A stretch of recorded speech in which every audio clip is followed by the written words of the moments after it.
Still waiting on a couple of folks, looks like, and then we'll go ahead and get started.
Fairly awesome.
All right, Mr. Chairman, we have a presentation from Steve Hubble with Public Works on the climate roadmap. Yeah, thanks. Please proceed. Thank you. Absolutely. Nice to see you all tonight. I'm Steve Hubble. I'm the Climate Action Manager with the Department of Public Works. Planning and Development Services staff asked us to go around and do a brief introduction of the city's climate action roadmap to the various commissions. So we met with Planning and Zoning Commission Monday night, you all tonight, and then the Historic Preservation Commission next month. I'm going to roll through the slides pretty quickly so we can try to reserve some time for questions at the end. There's a general awareness of the city's involvement in climate action and sustainability activities in recent years, but we're certainly starting to see the impacts of climate change occur in the region. This is a picture here of last summer's fires. Unfortunately, I could probably start to replace it with a map from this year, given current events. In the top right, air quality impacts from those same fires. And then in the bottom right, the regional drought impact maps from a couple months ago, which unfortunately have gotten more red. And the impacts that we're seeing tie really well to some work that the city did with a climate adaptation assessment back in 2016. And what we did was take a look at climate models and project potential impacts. And you can see those listed on the slide there. I spend a lot of time in the technical world, so this always helps bring me back to the core reasons of why we're doing this climate work for people, health and jobs, and you'll see those themes a little bit as we go through the remainder of the content. We have had a long history of sustainability initiatives, as I've mentioned. With our geothermal system, we've actually been doing clean energy for well over 100 years now, so that's pretty cool when you have a chance to think about that. Also, with energy and buildings, the city set clean energy goals back in 2019. I'll explain in a few slides how those integrate in with the climate work that we completed this year. And then also a number of innovative energy projects in our own facilities. The picture at the top right is a building out at the 20 Mile South Farm, which is the city's wastewater biosolids application site. It's the first commercial net zero energy building in the state of Idaho. And with the solar panels that you see there on the roof, on average across the year, it generates more electricity than it uses, which is really exciting and has performed really well. The downtown police station that was opened this year was a remodel, and that was a pilot test on an all-electric building. So we're monitoring that and determining how electricity works as a substitute for heating where we've traditionally used natural gas. And then obviously throughout the city, a number of green building projects, which the Planning and Development Services Department administers a green construction code. Tree planting, open space initiatives in numerous forms throughout the city. And then all of that rolling up into the creation of a climate action division last summer, which I'm proud to get to work on with my team. We assembled a handful of staff that were here working on these issues into a cohesive group. We work primarily on energy, climate, sustainability, and air quality, and then serve in a lot of ways as an internal consultant to other departments and groups throughout the city to support them on those issues. We started last fall to develop a climate action roadmap. Roadmap is code word for plan. It implies kind of an expedited planning process with a focus on implementation. We looked with that document to organize a lot of our existing and future initiatives, some of which I had a chance to speak to. The key purpose there being, though, the opportunity to identify climate action goals for the city and then prioritize near-term and long-term opportunities. And then just a note that we are considering the roadmap a living, evolving document. There are numerous, almost daily changes in this space, and we will keep the ability to update this as we need to based on technology, policy changes, or increased community or changing community needs.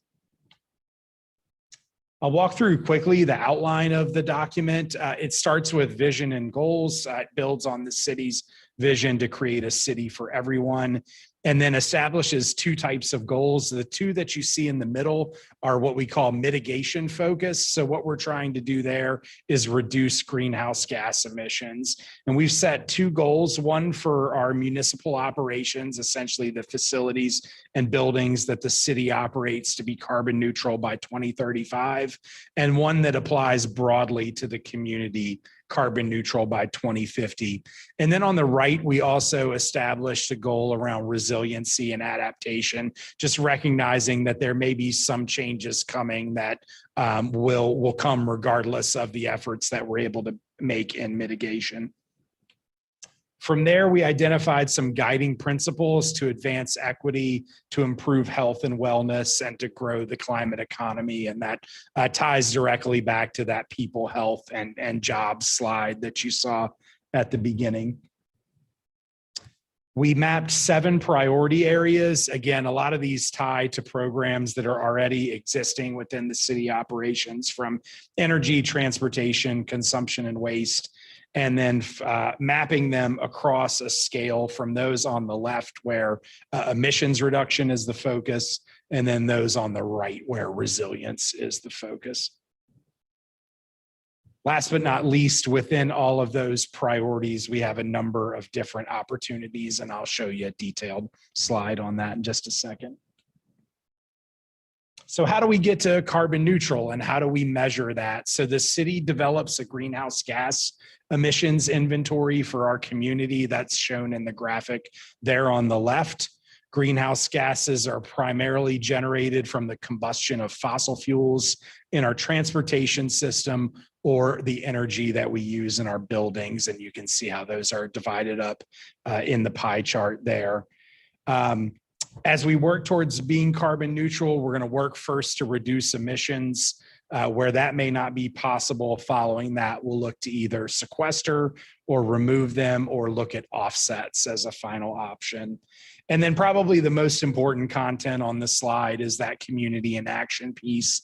The city certainly plays a large role in operating our facilities. We have a lot of control and things that we can do there, but ultimately this is a community plan that depends on participation and action from residents and businesses. We did some analysis to support that timeline for 2050, and a couple quick take homes here. It certainly takes a combination of actions to get to the goal. There's not one particular solution. There is some unknown, which is demonstrated by the gray bar in the middle of the chart, or the wedge diagram that we have here, showing the path down to zero emissions. Those are essentially things that we don't have solutions for right now. So we need innovation. We need new technology. An example of that would be jet fuel. We don't have a fossil-free replacement for jet fuel for air travel at this point. So that's an innovation that'll need to come, and it ties back to that economic aspect of the work, for hoping we can find some of that information or innovation here and allow some business and industry to thrive or come to support us in that effort. I spoke briefly about our clean electricity goals, and you can see now how they integrate into the carbon neutral goals that I just referenced. They essentially serve as milestones and embed up under the carbon neutral goals. The priorities and opportunities, forgive the significant content here, but this is where we get into taking those 7 priorities that we talked about and building out the different work or task areas, from things like our geothermal system to energy efficiency to things within transportation, reducing vehicle trips, electric vehicles, so on and so forth. We're often asked, just closing slide here, we're often asked, what does this mean to the average resident or the average business? And certainly with over 200,000 of us, that's a different answer for each of us. We'll all have our own path that we'll take going forward. So what we've shared here is some potential outcomes that might come from a carbon neutral future, starting up in the top right, locally produced renewable energy. We source a lot of our fossil fuels and, for example, generate a lot of our fossil fuel electricity out of state right now. We'd certainly like to see the clean sources of energy and the jobs that come along with that come to the valley or come to more local areas. Moving counterclockwise, the electric vehicles, obviously emissions-free transportation has the opportunity to improve local air quality, reduce those mobile sources of emission that we're driving around everywhere in our vehicles. And then clean water, river improvements. Certainly water is a big part of this. I didn't have a chance to touch on that in detail. And then also potentially opportunities to support local agriculture and food production, as you saw back to some of the priorities there. So with that, I know that's a mouthful and I will be glad to answer any questions. Forgive me for running through that so fast, but wanted to make sure we had a little time at the end. Great. Thank you so much. Questions? Just a question. Thank you for the presentation. Obviously, a lot of ground covered and a lot of ground yet to go. How does Boise interact with our neighboring communities in this type of looking forward as far as the environment and climate? Are there similar programs going on in those communities? Sure. Chair, committee member, we are beginning to see more interaction with our peers across the state in local government. Right next door, the city of Meridian set a clean electricity goal. We were really excited to see that happen there. And certainly at the staff level, particularly at the municipal facility level, we often interact on things like energy efficiency or electric vehicles or things that we're working on specific to our organization. And then statewide, we're starting to see a lot of discussion around climate action in the Wood River Valley. And then also the city of Pocatello set some clean energy goals. So there's beginning to become some momentum beyond Boise. And then certainly seeing a lot of this discussed in cities across the region and across the country. Okay, thank you.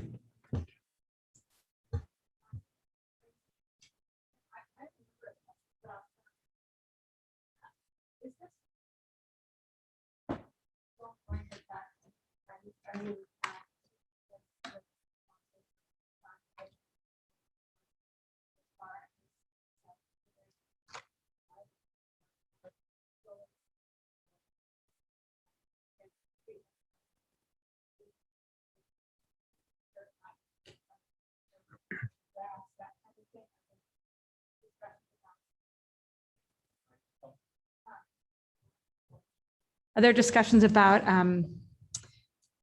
guidelines or changes to zoning for residential uses based on the desired goals? Chair, committee member, definitely. We are looking, one of our near-term projects is supporting planning and development services on the development code rewrite.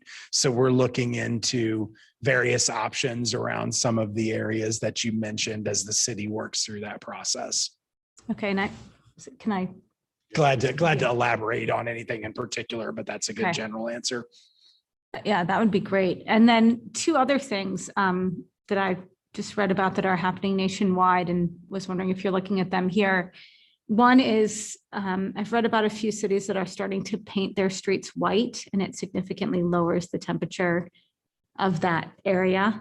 I was wondering if that's something that you're looking at, as well as golf courses and the amount of water they take up. And are we looking at, looking at our municipal golf courses and possibly changing to artificial turf? We have done some analysis on urban heat island across the city to start to identify where that's more of an issue. Some of that's tying into the tree initiative that the one slide spoke to. Haven't looked at anything specific on the street treatment yet at this point. And then certainly generally looking at water conservation within the roadmap. I'd probably defer any specifics on particular uses to our water resources team. Okay, thank you. Other questions? Thank you so much for sharing that with us tonight. Sure. Thank you all for the time. Thank you.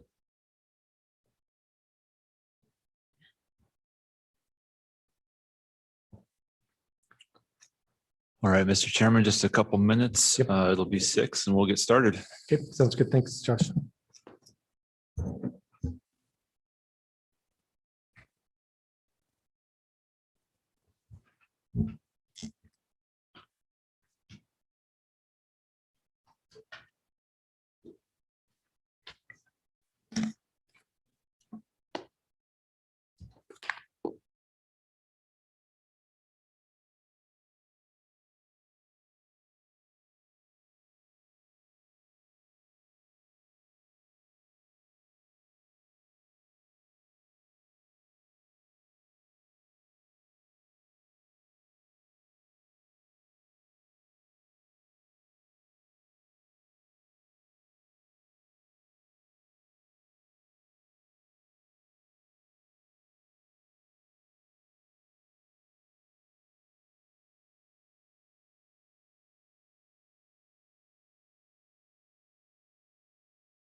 Good evening and welcome to the Boise City Design Review Committee meeting. A few things to start out with for tonight's proceedings. Everyone from the public entering the hearing has been automatically muted and cannot speak. As the item you're interested in comes up for discussion, you will be called upon and unmuted. You will then be promoted to panelist and rejoin the meeting after a brief delay. There's a chat function in Zoom. This is not part of the record and should only be used if technical difficulties arise. If the chat function isn't available for you, you can email zoninginfo@cityofboise.org with any technical issues. Our procedures for public hearings begin with a presentation from the planning team. Then we'll go to the applicant and then the representative of the Registered Neighborhood Association if present, followed by questions from the commission. After that, we proceed to public testimony, starting with those who signed up on the online sign-up sheet in advance, and then anyone else who raises their hand virtually. If you're attending through your telephone, you can type in *9 to raise your hand. Each member of the public is allowed up to 3 minutes for testimony. Finally, the applicant is allowed 5 minutes for rebuttal, after which the hearing will be closed and the commission will deliberate and render a decision. Please be courteous and patient with us while we venture through this virtual format and any issues that arise. And with that, Mr. Chair, you have the floor. Thank you, Josh. At this point, I'd like to call the July 14th, 2021 Design Review Committee meeting to order. And Victoria, will you please call the roll? Sabala, Here. Aguilar, Here. Zuckerman, Here. Marsh, Here. Rudine. Here. 5 present, 1 absent. Thank you. And at this time, I'd also like to take a motion on the June 9th, 2021 minutes. Mr. Chairman, Yes, Mr. Bala. I would move for approval of the June 9th, 2021 minutes as provided by staff. Thank you. So moved Second. and seconded. Thank you. Victoria, please call the roll.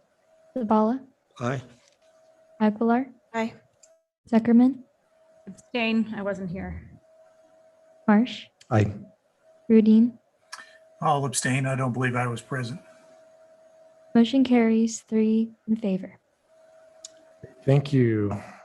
Start out with, we have 3 items up for deferral tonight. The first item to be deferred will be item number 4. It's DRH 21-00234. Location is 3111 East Barber Valley Drive. It's for the construction of a new athletic training facility campus consisting of 8 buildings totaling approximately 68,000 square feet with associated site improvements in an SPOD Barber Valley specific plan zone. Is there any member of the audience or virtually that is wishing to speak on this item who cannot make the August 11th date, next month's date? If you would, please let me know or virtually raise your hand. Seeing none, we'll move on to the next item to be considered for deferral, which is item number 5. It's DRH 21-00235. Location is 777 South 8th Street. It's for the construction of a new approximately 3,860 square foot single story office and education building with associated site improvements in an RODD zone. This would also be deferred to the August 11th, next month's meeting. Is there any member of the audience wishing to speak to this item who cannot make that date, either here in person or virtually? Virtually, please raise your hand. Seeing none, thank you. We'll move on to the next and final item to be for our deferrals, and that is item number 8. DRH 21-00238. Location is 521 West Front Street. To construct a new 19-story mixed-use building with a ground floor commercial, 209 residential units, and 5 floors of structured parking with associated site improvements in a C5 DD zone. And is there any member of the public audience tonight wishing to speak to this item who cannot make the August 11th hearing date? And virtually, if you would, please virtually raise your hand. Seeing none, that concludes our items for deferral tonight, and I would be open for a motion on the deferrals. Mr. Chair, Yes. I'd like to make a motion to defer the following items to the August 11th, 2021 meeting. DRH 21-00234, DRH 21-00235, and DRH 21-00238. So moved. Second. Seconded. Any discussion on the motion? Seeing none, Victoria, please call the roll. Sabala, Aye. Aguilar, Aye. Zuckerman, Aye. Marsh, Aye. Rudine. Aye. Rudine.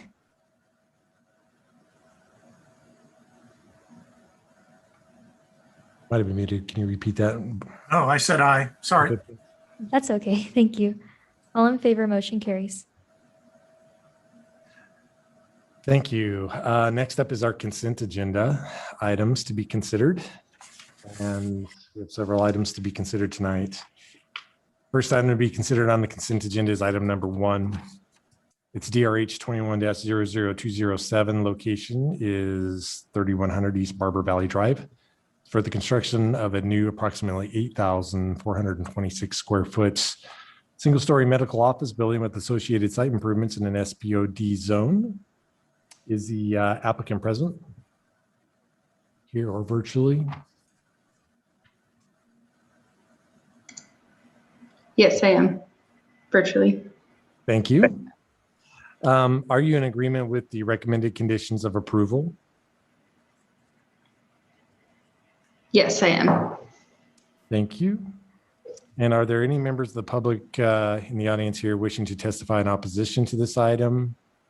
Or virtually, please raise your hand. None here in the audience, Josh, none online. Thank you. This item will be moved to the consent agenda.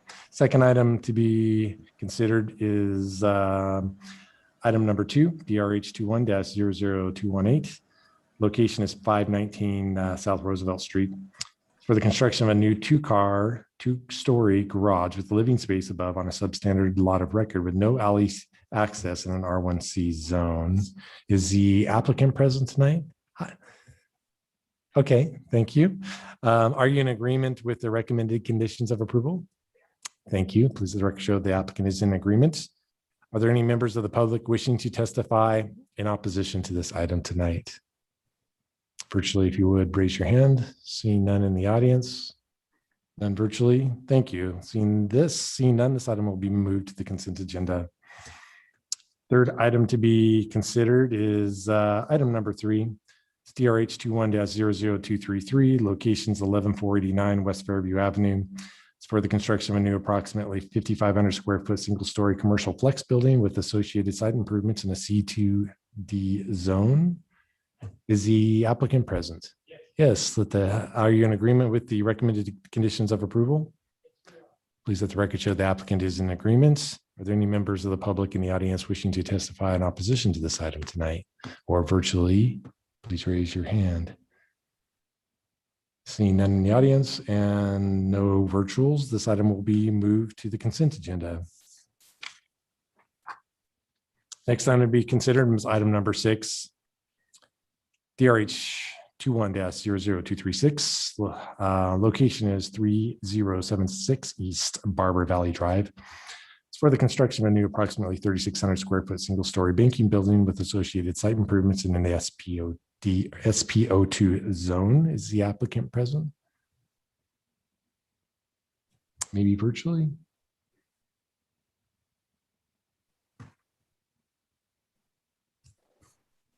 Yes, I'm here virtually. Thank you. Are you in agreement with the recommended conditions of approval? Yes, we are. Thank you. Let the record show the applicant is in agreement. Are there any members of the public wishing to testify in opposition to this item or virtually? Please raise your hand. Seeing none, this item will be moved to the consent agenda. Next item is item number 7 to be considered. It's DRH 21-00237. Location is 1103 West Lee Street. It's for the construction of a new approximately 34,952 square foot 4-story mixed use building with 54 residential units and a ground floor office space with associated site improvements in an RODD zone. Is the applicant present tonight?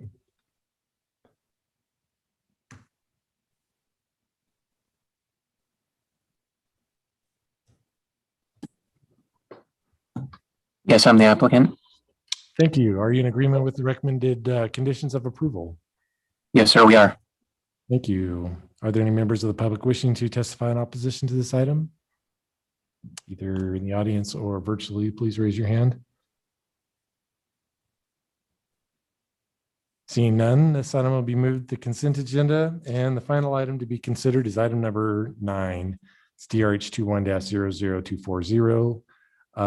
Location is on Alderbrook Drive. It's for the construction of a new 2-story single-family residence on a substandard lot of record with no alley access and a waiver request on an R1C zone. Is the applicant present tonight? Yeah, the applicant is present. Are you in agreement with the recommended conditions of approval? Please let the record show that the applicant is in agreement. Are there any members of the public wishing to testify in opposition to this item tonight? And virtually, please raise your hand if you're seeing none. This item will also be moved to the consent agenda, and that concludes our items to be considered for our consent agenda tonight. At this time, I would take a motion on the consent agenda.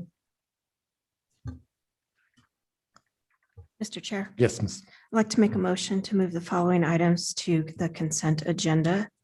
DRH 21-00207, DRH 21-00218, DRH 21-00233, DRH 21-00236, DRH 21-00237, and finally, DRH 21-00240. Thank you. And so moved. Second. Second, thank you. Any discussion on the consent agenda tonight from the committee? Seeing none, thank you. Victoria, please call the roll. Sabala, Aye. Aguilar, Aye. Zuckerman, Aye. Marsh, Aye. Rudine. Aye. All in favor, motion carries. And with that, concludes our meeting for tonight, and we are adjourned. Thank you all for showing up.